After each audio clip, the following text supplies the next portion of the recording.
Welcome into Paul Catalina's Top 5. Continuing our theme of top 25s that we'll do until the start of the season, we like to have a thing that ties the room together, like the Big Lebowski's rug. So we have top 25 defenses. We'll go 25 through 21 today, and so on until Friday. Next week, we'll do the top 25 offenses. Let's get started. Also, don't forget about TexasBeefHouse.com. 365 Sports, that's your promo code to get 10% off. I'm having a terrible hair day, and I haven't addressed it until now, but I just don't like it today. I have no body, I have no volume, I have no joie de vivre today. Anyway, let's get into this. Number 25, Kansas State. Not against moving them up higher on the list. Every year they have a linebacker, a defensive end, a defensive back that just tears it up that we didn't know about before the season starts. It's kind of a Chris Kleiman special there. But having lost Kobe Savage, having lost some of the guys on the defense that they did last year, just need to see what stars are going to emerge on that side of the ball to take over and raise this defense up. The reason I even had them on the list is because Chris Kleiman always has a good defense. And if they're not at least in the top 25 defenses, consider me floored. Number 24, Louisville. Louisville did a ton of work in the transfer portal, particularly on the defensive side of the ball.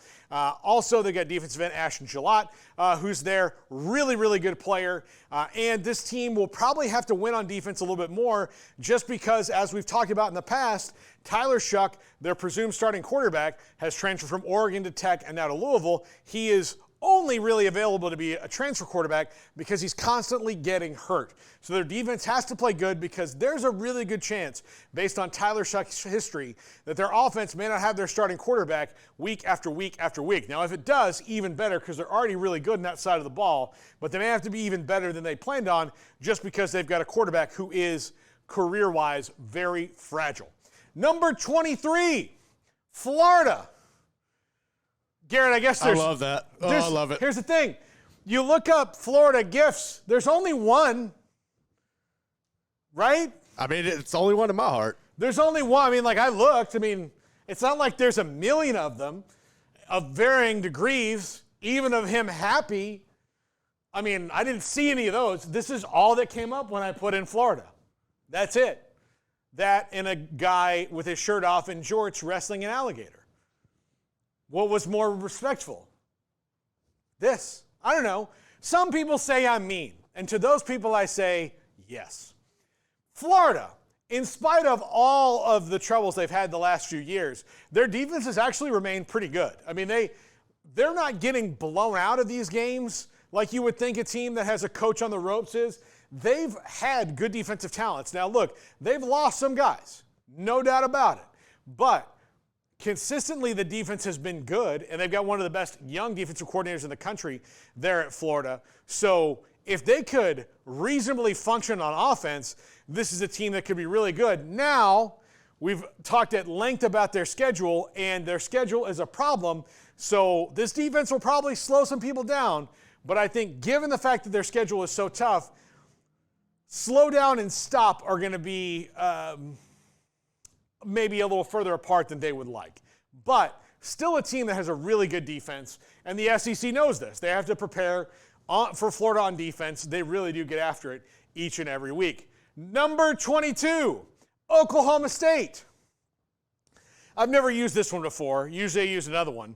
But I just kind of felt it appropriate about how their defense has evolved over the years. Even losing Jim Knowles to Ohio State like they did a couple years ago, they've still maintained that attitude on defense when this used to be a team that was Big 12, old school, spread it wide open, try to outscore everybody. Mike Gundy's retained that attitude on defense, and just to repurpose this, their defense is salty.